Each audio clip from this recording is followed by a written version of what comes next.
कैसे कर रहे हैं पार, ऐसा उनका साक्षात बनाया रहता है।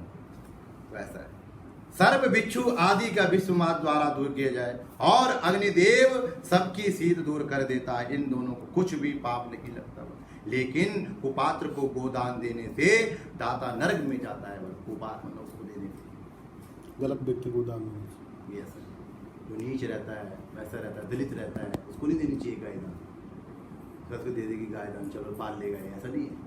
गाय देना भी और संकल्प करना भी बहुत हुआ है। एक बार संकल्प कर दिया, उसके बाद कौन दे रहा भूल गया, ऐसा नहीं है। संकल्प सबसे बड़ा होता है पूजा में, उसी का मेन हुआ है, वही डायरेक्ट सबसे बड़ा है मेन संकल्प, जिसमें सब को आ जाती है, नाम आ जाते हैं। तो ऐसा है। और क्या होता है, कुपात्र लोभ वंश यदि गोदान लेवे तो उसके 101 पीड़ा तक पितर नरक में जाते हैं। अगर वो गोदान ले ले तो 101 पितर ले। इसलिए बुद्धिमान पुरुष अपने कल्याण की इच्छा कर कुपात्र को दान कभी न करे, और एक गौ का दान एक ही ब्राह्मण को करे। ऐसा नहीं कि एक ब्राह्मण कर दिया, उसको कर दिया, उसको कर दिया, ऐसा नहीं। एक ही गाय एक ब्राह्मण को दान करनी चाहिए। ऐसे नहीं एक गाय 6 को कर दी, वो भी नरक में जाएगा। एक प्लॉट 6 को दे दिया ना, एक उसको मिल गया, इसको कर दिया, एक को प्लॉट दे दिया उसको, ऐसा नहीं है। प्लॉट देने की जरूरत नहीं है। एक गाय एक ही ब्राह्मण को दान करे, ऐसा नहीं है कि आपने 4 ब्राह्मण तुम्हारे घर पे आ रहे, चलो तुम ही ले जाओ, चारों कैसे बांटेंगे? तो हत्या उसका वो लग गया ना उसमें, तो ऐसा है। बोलो गौ माता की जय। तो एक गौ का दान बहुत से ब्राह्मणों को विरक्त करने से वो आ जाता है। उसकी क्या होती है, 7 पीढ़ी तक बल वो होता है। क्या होता है, 7 पीढ़ी तक बल वो गौ नाश करता है। अगर वो एक ब्राह्मण दूसरे ब्राह्मण को कोई गाय दे, तीसरे ब्राह्मण को भी, चौथे ब्राह्मण को, उसका नाश होता है घर का। ऐसा नहीं, ये यहाँ तो चल जाता है गांव में कि उसी गाय को बार बार ले आओ दान करने के लिए, तो चल जाता है आनंद में। वो तो गाय है ना, माता है, कौन ले जाता है ब्राह्मण? सिर्फ दान लेता है बस, कौन ले आएगा ब्राह्मण? कोई ले आता ही नहीं, इतनी जगह ही नहीं है घर में पालने की, किसी के लिए है तो ऐसा है। नाश करता है पीढ़ी तक वह गौनाश लेता है। और भगवान कहते हैं कि हे गरुड़, तुमसे मैंने पहले वैतन नदी का इतिहास कहा था। वैतन नदी कैसे पार करते हैं, अब उनको पार करने का उपाय रूप गोदान की विधि कहता हूँ। अब देखो वैतन नदी गाय पार कराती है। उसमें गाय कौन कौन सी रहती है? एक काली भी रहती है, एक कपिला गौ भी होती है, कपिला गौ भी बोल रहा है ना। और गौ को अलंकार आभूषण आदि से शोभित, मतलब उसके गले में माला, बसकलास, टीका टूका लगा के और बसका सजा के माता को बिल्कुल ऐसा इसमें बता रखा है कि इतिहास है। आभूषण अलंकार आदि से शोभित कर सोने के सिंह, चांदी का खुर तथा रहने के लिए कर्म कास्य पात्र देवे।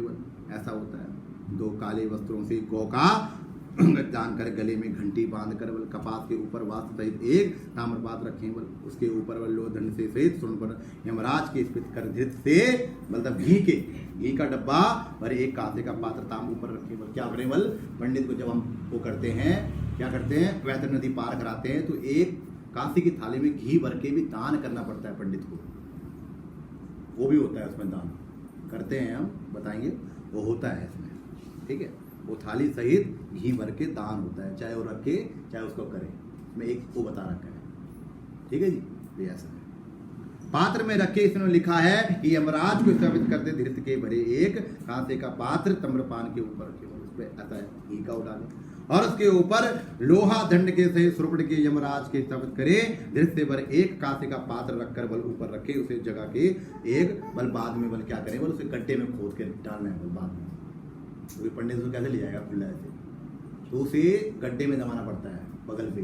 जब क्रिया होती है उसे साफ शाम कम काम करके उसे बाद में डालना, जो 12वें दिन का काम होता है उसके बाद ही वो डालता है, ऐसा होता है उसमें। गड्ढे में खोद कर दबा दें और जल भरे हो तो उसके वैतन नदी की आज्ञा दे। अब क्या करे, वैतन नदी से पार करने की आज्ञा दे, ऐसा होता है। और एक नाव बनाकर एक नाव बनानी पड़ती है। नाव तो हम लोग बनाते नहीं हैं, उसमें क्या करते हैं, नाव नहीं बनती, उसमें फिर केले का वो बनाना पड़ता है, पर हम लोग बनाते नहीं हैं, विस्तार बताते रहते हैं। पर उसमें हम क्या करते हैं, एक चांदी की सीढ़ी मंगा लेते हैं, जो दूध के उसमें रहती है, नदी में रहती है, तो उससे पार करवाते हैं। चांदी की वो मंगाते हैं तो उससे कराते हैं। पर वैसे एक सीढ़ी कह दो उसे भी, तो ये है ऐसा है। नाव होती है वैसे पार कराने के लिए, तो गाय और नाव साथ में होती है, पूछ पकड़ के जाना पड़ता है। और उसमें वेस्टर्न ये है कि इसमें विस्तार में कोई करता नहीं, पर ये है उसमें वो बना चांदी का वो बनाते हैं, मंगवाते हैं, चांदी का पार कराने के लिए। और नौका में ऊपर सूर्य के देव उत्पन्न और गौ का रखें, उसके ऊपर विशोदान गौदान का स्मरण करें। जब गौ का वो करे तो गौ का वो भोजन सब देना पड़ता है और गौ का आह्वान करना पड़ता है उस समय जब वैतरण नदी पार करते हैं। तो हे गौ माता मुझे पार करा दे, मेरे पितृ उसको कर दे, और मेरी जो ये वो हैं प्रेत बने हुए हैं इन्हें पितरों के साथ जोड़ दो, तभी तो उनका वो करोगे, वो श्राद्ध होता है तभी तो करोगे। अभी तो प्रेत बने हुए हैं ना, पितरों के साथ मिलाना है उन्हें। हमें वैतरण नदी पार करना क्या होता है? पितरों के साथ मिलाना, दादा परदादा उसके साथ मिलाना पड़ता है, तभी वो पितृ बन जाते हैं। बोलो विष्णु भगवान की जय। तो गौदान का संकल्प करे, अवधि गंधक्ष पुष्प धूप द्वारा पूजन आभूषण गौ माता का आह्वान करें, पूजन करें, गौ की पूछ हाथ में लेकर संकल्प करते हैं, उसके संकल्प पूजा में करके वहाँ तब हम घर पे करते हैं गायदान, सायदान गायदान, वहाँ भी होती है गायदान। तो नौका पर पैर रखकर ब्राह्मण को आप और सामने खड़ा कर मंत्रोच्चारण करें, बोल बिल्कुल उच्चारण कर बल हे भगवान आप ही बल संसारी रूपी हो, बल ऐसे बोलकर बोलता है जो बैठा रहता है कि आप ही संसारी रूप समुद्र है, डूबे हुए तो ताप में दुखी प्राणियों की रक्षा करने वाली हो, और विष्णु रूप और तुझ श्रेष्ठी भूमि देव मेरा उद्धार कीजिए और दक्षिणा सहित वैतरण नदी को पार कर दीजिए। ऐसे बोलते हैं गाय माता, मुझे पार कर दीजिए। आपको नमस्कार है, घोर भयानक यमलोक मार्ग में सतयोग वैतरण नदी को तैरने की इच्छा करने की मेरी इच्छा नहीं है, तैरने की नहीं, मुझे पार आप कराओगे। बोले ऐसा होगा। गौदान आपके लिए को नमस्कार है। क्या कहता है? बोले गौदान बोला आपको नमस्कार है, हे धेनुके, हे गाय माता, धेनुके माम प्रतीक्षाम यम द्वारे यम पदे उत्तरार्था देवती वैतरण नदी नमस्तुते। गावो अग्रतम संतु गावो न संतु विष्टिता, गावो में हृदय संतु गर्भ मध्य वसम्यहम। हे धेनुके, तुम शरण ही यमलोक के और विस्तृणी मार्ग में पार करने के लिए वहां मेरी प्रतीक्षा करे। जब मैं वैतरण नदी को ऐसे करूँ ना इधर आप पार, तो आप रहो वहां पे मेरे लिए बिल्कुल। हे गाय माता आप प्रकट हो जाएं और मेरे लिए पार करें। जब मैं पार थोड़ा सा ऊपर चलूं, गेट के अंदर आ जाऊं, तो आपका आचरण हो और मैं आपकी पूंछ पकड़ के पार हो जाऊं। तो ऐसा उससे क्षमा को मांगता है, प्रेम मांगता है। और गौ का मत करता है, रक्षा करता हूं कि तुम मेरे नमस्कार है समान पीछे के हृदय से बसे हुए, और ऐसा करता हूं मैं आपको नमस्कार करता हूं। जो लक्ष्मी बल में धेनु तेरी स्थित है, इसलिए तुम मेरे पाप दूर करो और हाथ जोड़ और यमराज की प्रार्थना तथा प्रदक्षिणा देकर सभी सामग्री ब्राह्मण को दे। हे गरुड़ जी, जो कोई व्यक्ति इस प्रकार वैतरण को गोदान करता है ना, वह धर्म मार्ग में और धर्मराज की सभा के मध्य में जाता है और स्थित मन में वैतरण नदी का पालन कर वैतरण नदी को पार करने की इच्छा कर धेनु का दान देना चाहिए। बोलो गैया गाय माता की जय। हे गरुड़ जी, केवल बल गोदान मात्र से यमलोक मार्ग में वैतरण नदी नहीं प्राप्त होती। अब इस दूसरा वैतरण दिया गया है, इसलिए पुण्य काल में ही गोदान करें, आवश्यकता करें। बल ऐसा है। यानी यानी दनानी दनानी भूमि मानवे यमलुम कथम विष्णम जागृता। गंगा तीर्थ ब्राह्मण के घर पर चंद्र और सूर्य ग्रहण के समय संक्रांति के दिन अमावस्या शयन कारक और मकर संक्रांति, और जैसे जिस दिन रात्रि को दिन एक समान होता है ना, वैसे मेष तुला संक्रांति के दिन वे व्याति भात के दिन वल अक्षय तृतीया युग में वल तीर्थ के इन दिनों में से कोई भी पुण्य दिवस हो उस दिन गोदान करे। वल जैसे संक्रांति हो गई, चंद्र ग्रहण करे, ऐसे में दान होती है। जब सुगोत्र ब्राह्मण मिल जाए तो श्रद्धा उत्पन्न हो, तो वही पुण्य काल है, क्योंकि लक्ष्मी स्थिर नहीं है बल, और शरीर नासमान है, ऐश्वर्य भी सदा स्थित नहीं रहेगा, और मृत्यु आवश्यकता आने वाली है। अतः धर्म का आवश्यकता करे। जब मृत्यु निकट आने वाली है तो धर्म आप जरूर करे, मरते मरते ऐसा नहीं करना चाहिए। और अपने कल्याण अपने विभव द्वारा दान करें, अपने तन मन से करें, अंत फल की प्राप्ति होती है। और थोड़ा धन होने पर भी श्राद्ध से दान के श्रद्धा से दान करें, बल बिल्कुल अच्छे उससे बल ऐसा कहा गया। थोड़ा सा भी अपने में धन हो तो श्रद्धा भक्ति से करा जाए तो बढ़िया है। वह अक्षर होकर जन्म जन्मांतर से साथ चलता है। जो दान किया है ना हमने, वो ऊपर तक चलता है वो दान। ऐसा नहीं है जो पुण्य हमने किया है वो गिना जाता है ऊपर भी, पुण्य और वो गिना दोनों को जोड़ा जाता है कि किसने पुण्य करे किसने कैसे कर्म करे, दोनों को वो जाता है। फिर किसकी लिस्ट ज़्यादा आगे है, हमारे कर्म भी जाते हैं ऊपर। ऐसा नहीं है कि हमारे वही जाते हैं सब, कुछ कर्म भी जाते हैं, ऐसा नहीं। तो ऐसा है, उत्पन्न होते वही पुण्य काल, क्योंकि स्थिर लक्ष्मी नहीं है, ऐसा कहा गया है। थोड़ा सा धर्म भी देकर दान कर सकते हैं। दान रूप प्रति महामार्ग, उस मार्ग में सुख मिलता है दान देकर। जिसने नहीं दिया वह बड़े कष्ट से यम मार्ग में जाता रहता है। भूमि पर प्राणियों ने जो भी कुछ पुण्य किया है वह यम लोक के रास्ते में आगे मिलता रहता है। अगर आपने पानी पिलाया कहीं तो आपको पानी भी मिलेगा, अगर आपने पेड़ लगाए तो आपको छाया भी मिलेगी। तो उसमें सब कुछ वो है, वितरण है, जैसे जैसे आपने किया। ऐसा नहीं है आपने किसी घर पे आ गया, अरे कौन पिला रहा, पानी पुनी नहीं है कोई यहाँ, ऐसा नहीं है। अतिथि को पानी पिलाना बहुत वो होता है, ऐसा है। महापुण्यम प्रभावेणम मानसम जन लाभते एतम याति परम गति अभ्यम नरो धर्मादुपवायतम ये केवलम धर्मम सेवराम। महापुण्य के प्रभाव से मनुष्य जन्म लेता है। महापुण्य उससे बहुत उससे लेता है। महापुण्य के प्रभाव से मनुष्य जन्म लेता है, जिसको प्राप्त कर धर्म करने वाला सदगति को प्राप्त होता है। जिसने मनुष्य जन्म प्राप्त कर धर्म नहीं किया ना बल, वह प्रति जन्म में दुख पाता है।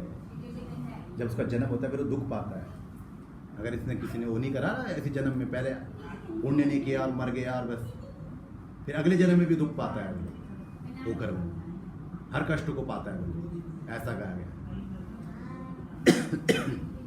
और करने वाला सदगुरु प्राप्त होता है, जिससे मनुष्य का जन्म प्राप्त कर धर्म नहीं होता है, दुख पाता है।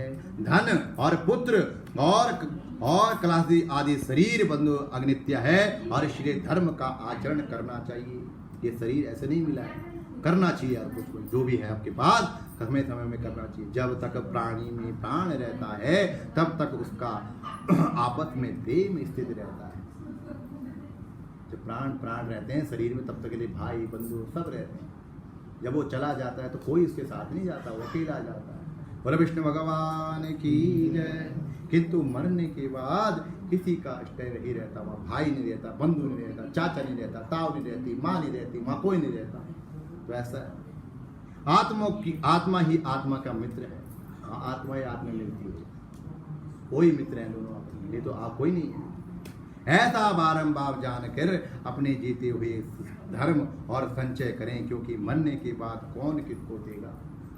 वहाँ नहीं देता किसी को मरने के बाद कि मैं आप करता हूँ दान, अब क्या क्या फायदा है दान करके, बात चलेगा। दान दे तो कौन किसको देगा, ऐसा जानकर अपने हाथ से ही दान दे। ऐसा नहीं है कि घर में बैठे हुए हैं किसी को बोला तू दे दे, तू वो बुढ़ा आ रखा वहाँ, अपना आप भी दान दे सकते हो। ऐसा नहीं है, ऐसा नहीं, दान करना चाहिए अपने हाथ से। महात्मा के आत्म मित्र है, ऐसे बारंबार ऐसे जानकर अपने हाथ से दान करें, क्योंकि तन अनंत में अंत मरने के बाद कोई भी नहीं देगा। इस मृतक शरीर में मरीर को सब बंधु एकत्र ही मिट्टी के ढेले की तरह उड़ाएंगे।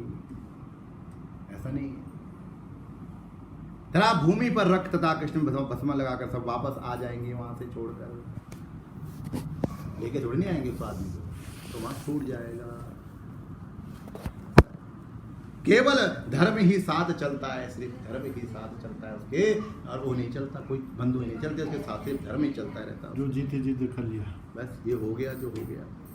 मरने के बाद धनादि घर सब साथ नहीं जाते, शमशान भूमि से भाई बंधु छूट जाते हैं, सब बेटा सब छूट जाता है। केवल मृत के साथ उसके शुभ कार्य कर्म जो उसने पुण्य किए हैं वो ही ऊपर जाते हैं। बोले विष्णु भगवान की जय।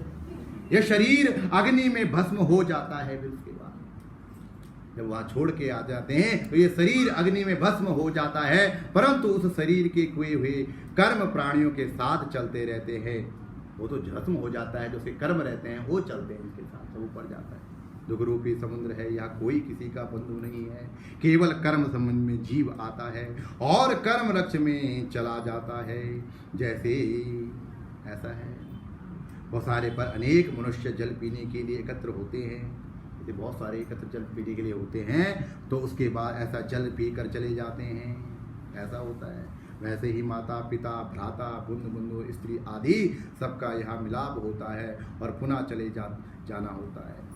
जैसे नदी में कष्ट समूह आते हैं और वैसे ही संसार जीव में संबंध और वियोग होता है। संसार में पुत्र पौत्र स्त्री धन आदि कोई नहीं है, इसलिए स्वर्ग ही अपने हाथ से दान करे, स्वर्ग स्वयं ही अपने दान से करे, बोले अपना आप ही दान करे, किसी की उससे ना दान करें, बोले किसी के लिए आज्ञा न दे, अपना आप दान करें, अपने हाथ से जितना दान करेंगे अपने ही उससे दान करें। अपने अधीन जब तक धन है तब तक ब्राह्मण को दान दें। जब अपने पास धन रहेगा तभी दान करेंगे। ऐसा नहीं है कि जबरदस्ती लाओ कहीं चोर के, ऐसा नहीं है, वो दान नहीं है। अपने पास जब जम रहेगा तभी तो दान करेंगे, जब नहीं है तो कहाँ से करेगा वो दान? हाथ जोड़ ही सकते, सेवा ही कर सकते, खाना ही खिला सकते हैं, तो खाना ही खिला सकते हैं, तो ऐसा होता है। तो ऐसा नहीं। दान दे, अपने अधीन तक धन दे और ब्राह्मणों को दान दे। यदि पराधीन धन हो जाए तो कुछ करने की समझ नहीं रहती और पूर्व जन्म किए हुए दान इस जन्म में मिलता है, ऐसा जानकर धन का दान करें। धर्म करने से धन की प्राप्ति और धर्म के कामनाओं की सिद्धि तथा धर्म से मोक्ष मिलता है, इसलिए धर्म का आचरण करें। श्रद्धा से धर्म होता है और पर धन समूह से धर्म सिद्धि नहीं होती, क्योंकि निस्वचन मनुजन केवल श्रद्धा से सदगति को प्राप्त होता है। बोलो विष्णु भगवान की जय। भगवान जी कहते हैं जो कोई तुमको पत्र पुष्प फल अथवा जल भक्ति से देता है, भगवान जी ऐसे कहते हैं कि जो कोई तुमको पत्र पुष्प फल अथवा जल देता भक्ति से देता है, मैं उस भक्ति से प्राप्त हुए पत्र पुष्प के अंगीकार करता हूँ। इसलिए इसलिए विधि पूर्व कुछ ना कुछ आवश्यकता दान करना चाहिए, ऐसा होता है। इसमें कम अधिक से गणना नहीं करनी चाहिए। कोई पुत्र पिता के अंत समय में दान करता है, जो कोई पुत्र पिता अंत के दान करता है उसको धर्मार्थ समझना चाहिए और उसकी देवता से प्रसन्नता करना चाहिए कि कितना दान कर रहा है, कैसा है, बढ़िया है। जिस पुत्र ने माता पिता के लिए सुपुत्र का दान किया है उसने पुत्र पौत्र सहित आत्मा को पवित्र किया है। पिता के निर्वृत्त देने से 100 गुना, माता के निर्वृत्त देने से शास्त्र गुना, निर्वृत्त देने से 10 गुना ऐसा फल प्राप्त होता है। क्या होता है? अपने भाई के लिए देने से अक्ष की प्राप्ति होती है और अनेक प्रकार के लौकिक उपद्रव अथवा कष्ट देने वाले को नहीं होते और नरक में दुख भी नहीं होता तथा अंत समय में वह यमदूत के भय भी नहीं होता। जो अंत समय में लोगवंत दान नहीं देते वह कंजूस पापी पुरुष बनने के बाद भी दुखी रहते हैं। अंत समय में पुत्र पौत्र भाई सगोत्र तथा मित्र तथा आतुर के पास आकर दान न दे, ऐसा होता है। तब उनको ब्रह्म हत्या का दोष लगता है, उससे कुछ भी संदेह नहीं है। बोलो विष्णु भगवान की जय। तो ऐसा वचन कहा गया है 8वें अध्याय में। तो 8वां अध्याय और 9वां अध्याय आज है। ओम गरुण जी वाज्य कहते हैं कि गततम भगवतम सम्यदानम मातु कालरम विप्राणामृतम दादिदानम वद प्रभु। तो प्रभु मैंने इतनी कहानी सुनी और मैं दान अच्छी प्रकार से मैंने सुना, अब मैं आगे की वो सुनना चाहता हूँ। तो भगवान वाचः कहते हैं शृणु दक्षम प्रक्षामि देहतगस्य मृत मृतेन विदायनम शांति मानवा। सदगति प्राप्त कैसे होगी, किस दानों से, कैसे होगा, किस तरह होगा, कैसे करना चाहिए। तो गरुड़ जी बोले हे भगवान आपने अंत समय का दान अच्छी प्रकार से मुझसे कहा है, मैंने सुना भी है। अब मरणासत्र प्राणी के निमित्त करने योग्य कृत मुझे बतलाइए, कैसे होगा। मरणासत्र जो मर गया हो उसके प्रति कैसा करना चाहिए, इसका मुझे वो विस्तार बताइए। अभी तो तुमने दान दिया, ऐसा करना चाहिए, वैसा करना चाहिए, अब मुझे बताओ उसकी। तो श्री भगवान बोले हे गरुड़ जी मनुष्य मरने के पर जिस विधान के करने से सदगति प्राप्त है ना वो मैं कहता हूँ, तुम सुनो। जीव जिस समय प्रारंभ कर्म योग में शरीर को छोड़े तब तुलसी के समीप एक गोमय का मंडल करो, मंडल बनाए। मंडल गोबर का, गाय का नहीं करते, उसके नीचे गाय का लेप करते हैं ना गोबर का, मृत्यु उसके ऊपर ही तो रखते हैं, उससे भी वो होता है कुछ। और उस मंडल पर तिल अक्षत कुछ आदन बिछाकर शालिग्राम मुक्त करें, उनके अनेक पाप नष्ट हो जाते हैं, ऐसा होता है, मंत्र द्वारा वो होता है। और तुलसी वृक्ष की छाया संसार ताप को मिटाने वाली है, ऐसा होता है। जब आप शालिग्राम से पानी पिलाते हो, उन्हें मरते, जब मर जाता है आदमी, मरते मरते पिलाते हो तो उसके भी पार हो जाता है, मुक्त दिलाने वाला है वो पानी में। और जिसके घर पे वो तुलसी वृक्ष भी है ना, वह घर तीर्थ रूप में है, वो जिसके घर तुलसी भी होती है वो तीर्थ रूप हो जाता है वो घर। जो पानी नहीं चढ़ाता वो बात अलग है, और एक तीर्थ रूप है, तुलसी नज़र की वो है, जब वो सूख जाती है तो घर पे नज़र लग जाती है, तो ऐसा है, ऐसा नहीं, उसके भी बहुत वो है, तीर्थ रूप है। और उस घर में यमदूत कभी नहीं आते, सामने अगर तुलसी वो रहती, यमदूत नहीं आते, ऐसे हो जाते, स्वर्ग में वो चला जाता है बंदा। तो बोलो विष्णु भगवान की जय। तुलसी की मंजरी से युक्त होकर जो प्राणी त्याग करे वह अनेक प्रकार के पापियों से युक्त हो फिर भी यमलोक में नहीं जाता। तुलसी पात्र को मुख में रखकर पुष्प आसन भर मरे वह मनुष्य पुत्रहीन होने में भी वैकुंठ लोक में जाता है। 3 प्रकार के तिल दर्पण तुलसी पात्र यह सब नरक में जाते हुए प्राणियों को बचाकर सद्गति प्राप्त करते हैं। भगवान कहते हैं मेरे पसीने से तिल उत्पन्न हुआ है, इसलिए जगत में पवित्र कारक है। तिल दान से असुर दैत्य आदि आगे नहीं आते। हे गरुड़ जी, ये दर्भ मेरी विभूति है और मैं मेरे रोम से उत्पन्न हुआ है, इसलिए इन दर्भों से स्मरण करने मात्र ही प्राणी स्वर्ग में चला जाता है। मेरे उससे कुछ मूल उससे करके तिल से उससे स्वर्ग को चला जाता है। कुछ मूल में ब्राह्मण, कुछ मध्य में जनार्दन, अग्रभाग में सिंह आदि देवता, कुछ अग्नि मात्र तुलसी विप्र धेनु सब ब्राह्मण सूर्य आते हैं, किंतु पवित्र है नहीं होते। जब मैं संकल्प करता मेरे उसमें सब में काम आता है वो। और पिंड पर दर्भ होता है, पिंड में भी काम आता है, नहीं आता है। प्रेत भोजन करने वाला ब्राह्मण क्या है? प्रेत भोजन करने वाले ब्राह्मण नीच के मुख उचित मंत्र होते हैं, जो उस समय खाना खाते हैं, ऐसा होता है। नीचे के पास ही अप्रगन आसन होता है, बल अपवित्र हो जाता है, बल गौम के लिए पर्वत न करे, बल ऐसा होता है बल। और मरण शक्ति व्यक्ति लिटाए आकाश में मरने वाले तिरसैनी होते हैं, ऐसा कहा गया है। और सब इसी की प्रकार कहते हैं कि पाप करने से वो कष्ट को जाता है और पुण्य करने से उनके कर्मों का वो होता है, बल ऐसा होता है। विष्णु भगवान का पूजन शालिग्राम में भी होता है, बल उनका शालिग्राम में करते हैं। जब कथाएं होती है घर पे तो शालिग्राम से पूजा करते हैं, तो विष्णु दूत का माना गया है। महापापियों का नाश करने वाले जैसे गंगा जल को पान कराने से तीर्थ पर स्नान कर दान करके फल प्राप्ति हो जाती है। जो 1000 चंद्रण व्रत करते हैं और जो गंगा जल का पान करते हैं, वह दोनों एक समान है।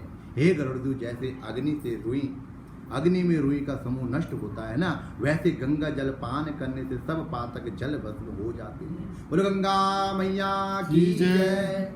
गंगा का पानी पी के भी बहुत कष्ट हो जाते हैं, ऐसा नहीं, गंगा साक्षात देवी है।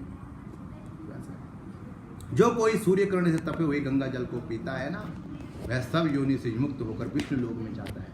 जब सूर्य भगवान उसमें पड़, गंगा माता के उसमें पड़ रहा है और बिल्कुल उससे तपा पानी पियो तो विष्णु लोक में जाएंगे। बोलो विष्णु भगवान की जय। दूसरी नदी दर्शन करने से पापी पुरुष को पवित्र करता है, ऐसा यह गंगा नदी दर्शन तथा स्मरण से ही पान कराने से, गंगा उच्चारण से हजारों पापी पुरुषों का पवित्र हो कर देता है। इसलिए गंगा जल संसार तारक है और प्राण कंठ में आ गए हैं, फिर भी गंगा गंगा ऐसा उच्चारण करने वाले मरने के बाद विष्णु लोक जाता है और भूमि पर पुनः जन्म लेता है। बोलो विष्णु भगवान की जय। तो ऐसा प्राणी सर्वोदित होकर प्राण निकलने के समय गंगा का स्मरण यदि करें तब भी उत्तम गति को प्राप्त हो जाता है। इसलिए गंगा का ध्यान करते हुए नमस्कार करें। गंगा चैवा जमुना गंगे चिमनी चैवा गोदावरी सरस्वती नर्मदी सिंधु कावेरी कावेरी सिंधु। गंगा का ध्यान करके, गंगा का पान करके श्रीमद् भागवत का स्मरण करने वाला मोक्ष को प्राप्त होता है। जो अंत समय श्रीमद् भागवत का एक श्लोक ही कह दे तो उससे भी वो स्वर्ग को चला जाता है, ऐसा है। मेरे दादा थे, दादा मर गए, उनको भी भागवत सुनाए गए, थोड़े 4-5 मंत्र। मैं तो नहीं था, पर कोई था वहाँ पे, मुझे बुला रहे थे, पर मैं गया नहीं, मैं कहीं और जा रखा था। तो उस समय उन्होंने बुलाया था मुझे, पर मैं कहीं जा रखा था उस समय। वो मेरे दूसरे दादाजी ने सुनाए थे 2-4 मंत्र, मेरे दादा को बुलाया था उन्होंने अंत समय मुझे, और मैं चला गया नहीं वहाँ। ऐसा गया नहीं, जा नहीं पाया, जा नहीं पाया ना, ऐसे बोल चले गया। श्रवण करने वाला मोक्ष को होता है, जो अंत समय में श्रीमद् भागवत का एक श्लोक आधा श्लोक पाठ या श्रवण करे वह ब्रह्म लोक में जाकर प्रवेश नहीं आता। दोबारा वेद और उपनिषद के पाठ के शिव का पुराण स्त्रोत करे, बल श्रावण करते ब्राह्मणों को क्षत्रिय वैश्य मृत्यु का जय का अवसर मोक्ष हो जाता है। बल हे गरुड़ जी, जो ब्राह्मण क्षत्रिया जैसे वैश्या वैराग्य युक्त होकर अंत समय में यदि अन्न जल का त्याग करे या आतुर संन्यास ग्रहण करे, प्राण कंटकत होने पर जो संन्यास ऐसा शब्द कहे वह मरने के बाद विष्णु लोक प्राप्त करता है और फिर उसको जन्म नहीं और उसका जन्म नहीं होता। हे गरुड़ जी, इस तरह जिस धार्मिक पुरुष के अंत समय में कृत हुए उस पुरुष के ऊर्ध्व द्वार में प्राण निकल जाते हैं। बोलो विष्णु भगवान की जय। मुखम चा चक्षुषे नासिः कर्णम द्वारम सप्त चा आभ्यम सुकृतम योनितम दुर्गते आपानम प्राणो यति भवतम कृतिक सूच्यम वित्वम वायु कुलतयम शरीरम पाते पंचरितम गते मृतम स्वरे कालाहतम निराधारो यताधुम।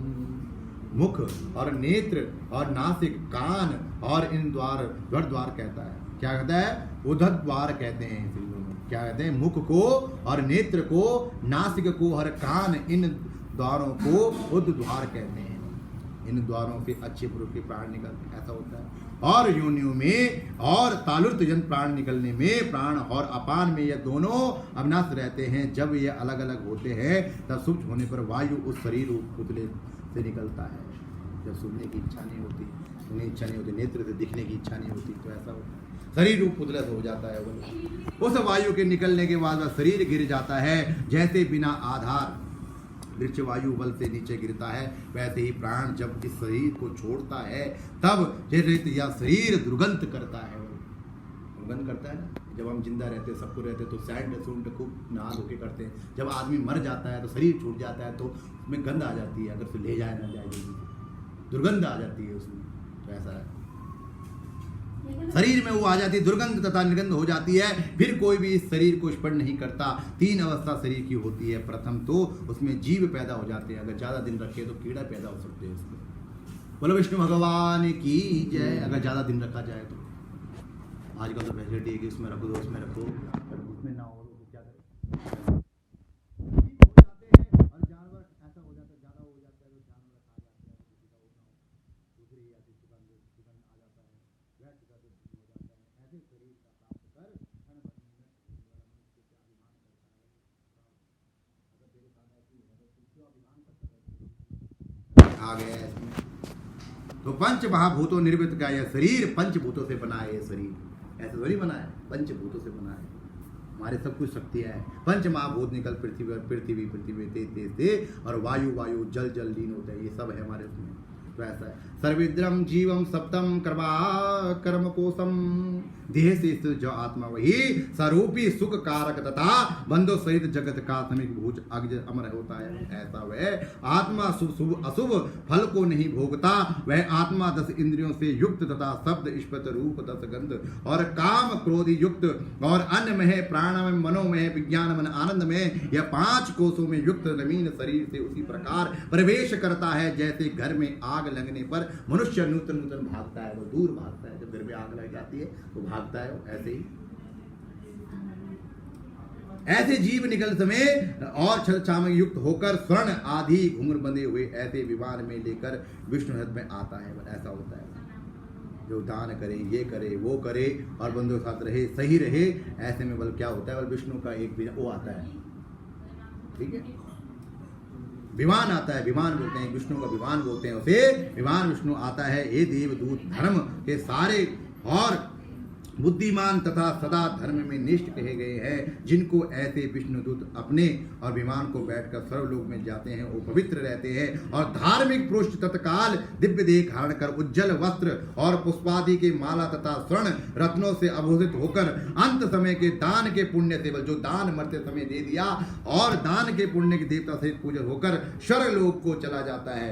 बोलो विष्णु भगवान की जय। बोलो विष्णु भगवान की जय। तो आज 9वां अध्याय का स्मरण आज पूरा हुआ। कल से 10वां दिन है और हमारा भी कल 10वां दिन का गंड है। कल हमारा 10वां दिन रहेगा घाट पे और आज 10वें दिन का, कल से 10वां दिन शुरू हुआ यहाँ पे, ठीक है जी। 10वां पाठ शुरू हुआ, तो आपको अगर फूल चढ़ाना है तो चढ़ा दीजिए। ओम